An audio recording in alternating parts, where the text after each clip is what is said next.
Hello students, welcome to জয়াস teaching class. এখন আমরা চতুর্থ শ্রেণীর তৃতীয় পর্যায়ক্রমিক মূল্যায়নের পরিবেশ থেকে মডেল 1 সলভ করে নেব, যেখানে একে বলেছে সঠিক উত্তরটির নিচে দাগ দাও। খাবার জমিয়ে রাখে। খাবার কে জমিয়ে রাখে? পিঁপড়ে।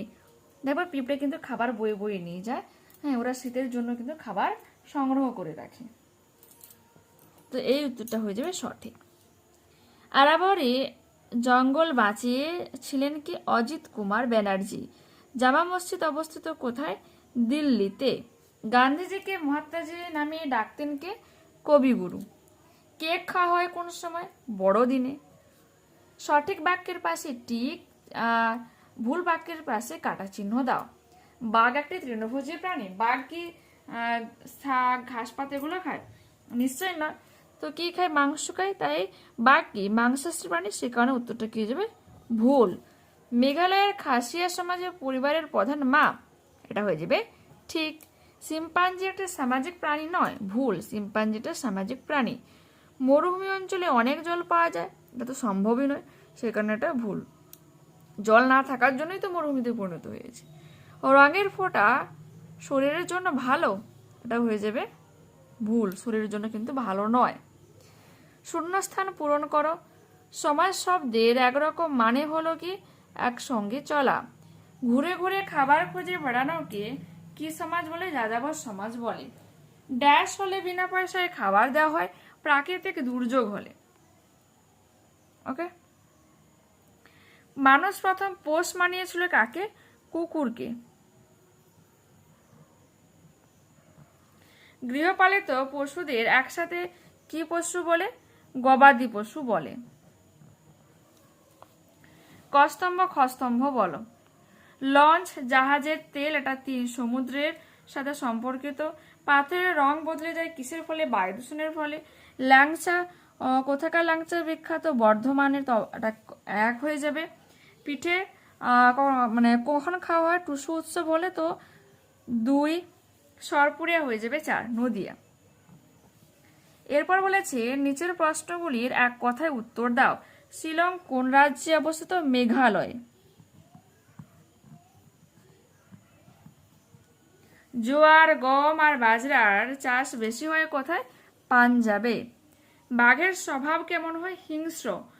কোদাল কি কাজে লাগে? মাটি কোপাতে, গর্ত করতে, মাটি সরাতে, এসব কাজে লাগে।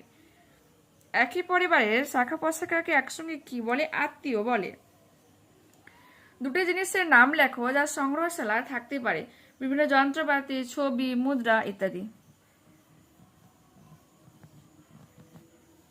ভাস্কর্য কাকে বলে? কি লিখবো? পাথর বা অন্য কিছুর গায়ে খোদাই করে নকশা, মূর্তি ফুটিয়ে তোলা হয়, এটাই হলো ভাস্কর্য। পুঁথি কি? তালপাতার উপর লেখাকে পুঁথি বলা হয়, যা লাল শালুতে মুড়িয়ে রাখা হতো। দেওয়া নেওয়ার ফলে কি হয়? 134 পেজে রয়েছে।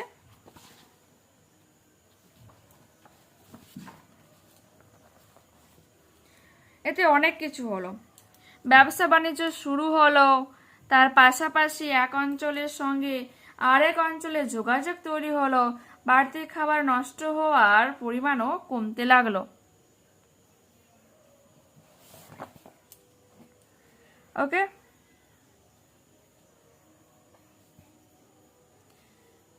গরমের 4টি পানীয়ের উদাহরণ। ডাবের জল, লেবুর শরবত, আমের শরবত, দইয়ের ঘোল এগুলো। মানুষ প্রথম চাষ করতে শেখার পর অতিরিক্ত খাবার কোথায় রাখতো? 126 পেজে দেখো। কিছু ফসল নিজের ব্যবহারের জন্য মানুষ গোলায় জমিয়ে রাখতো, আর না রাখতে পারলে জমিতেই পড়ে নষ্ট হতো।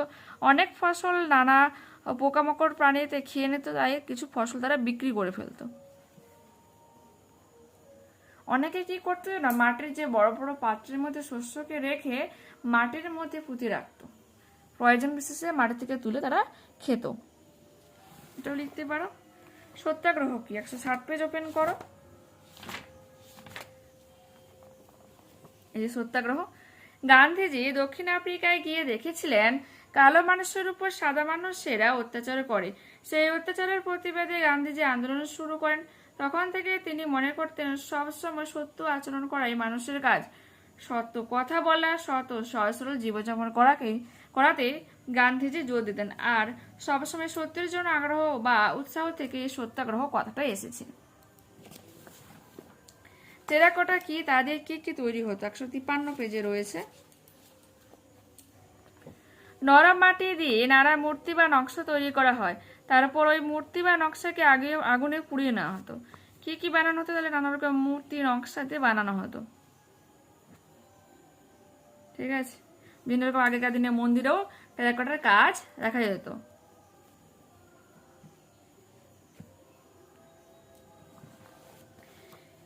কি কি কারণে মাটি খারাপ হয়?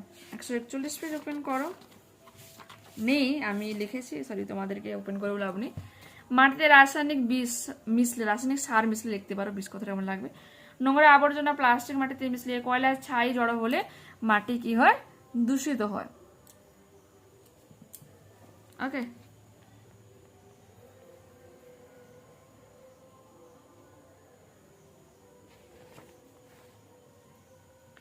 এরপর কি রয়েছে? সমাজ কয় প্রকার, কি কি? 4 প্রকার, যথা যাযাবর সমাজ, পশুপালক সমাজ, কৃষি সমাজ আর শিল্প সমাজ। তালবস্যয় হস্যইকার লয়প, একটু জড়িয়ে গেল লয়প, এখানে লিখে দিই দরকার, শিল্প সমাজ। ওকে, এরপর আছে সমাজ চেনা যায় কি কি দিয়ে? ভাষা, খাবার, পোশাক, নাচ, গান ইত্যাদি দিয়ে সমাজকে চেনা যায়। তো দেখতে পেলে এখানেই কিন্তু পুরোপুরিভাবে আমরা এই মডেলটাকে কমপ্লিট করে নিলাম। নেক্সট ক্লাসে আবার দেখা হচ্ছে। যারা চ্যানেলে নতুন রয়েছে অবশ্যই তোমাদের কাছে রিকোয়েস্ট রাখবো চ্যানেলটাকে সাবস্ক্রাইব করে নেওয়ার জন্য, বন্ধুদের কাছে ভিডিওটাকে শেয়ার করে নেওয়ার জন্য। যদি এই ভিডিওটা তোমাদের ভালো লেগে থাকে তো প্লিজ লাইক বটনে ক্লিক করে নিও, হাই বটনে ক্লিক করে নিও, কমেন্ট তোমাদের মতামতে জানিও যে অ্যাকচুয়ালি এই ভিডিওটা তোমাদের কেমন লাগছে। দেখা হচ্ছে পরবর্তী ক্লাসে, ততক্ষণ তোমরা ভালো থেকে সুস্থ থেকো। তোমাদেরকে আরও একটু কথা বলে রাখি, সেই কথাটা আমি অ্যাড করলাম। তোমাদের কিন্তু অলরেডি আমি বাংলা থেকে আর ইংরেজি থেকে কিন্তু দুটো মডেল আমি কমপ্লিট করে আজকেই কিন্তু আপলোড করে দিয়েছি। তো যারা এখনও সেগুলো দেখোনি, রিসেন্টলি তোমরা দেখো, ক্লাসগুলো ফলো করো, পেয়ে যাবে। আর তোমাদের এখনও থার্ড প্লেলিস্ট তৈরি করা হয়নি, আর যারা ভবিষ্যতে ইন ফিউচার কখনো দেখবে তাদের জন্য আমি প্লেলিস্ট ক্রিয়েট করে রাখবো। প্লেলিস্ট কীভাবে ওপেন করবে দেখো, যেখানে আমার চ্যানেলের নাম শো করছে জয়শ্রী টিচিং ক্লাস, মানে ক্লিক করো, দেখবে হোম, ভিডিও, শর্টস, কোর্সেস, প্লেলিস্টে ক্লিক করবে, দেখবে আমি ক্লাস 4-এর থার্ড সেমাটিভ রিলেশন বা থার্ড ইউনিট 2026 করে একটা ফোল্ডার করে দেবো, ওখানে ক্লিক করলে কিন্তু পেয়ে যাবে। ঠিক আছে, ওকে, টাটা, বাই।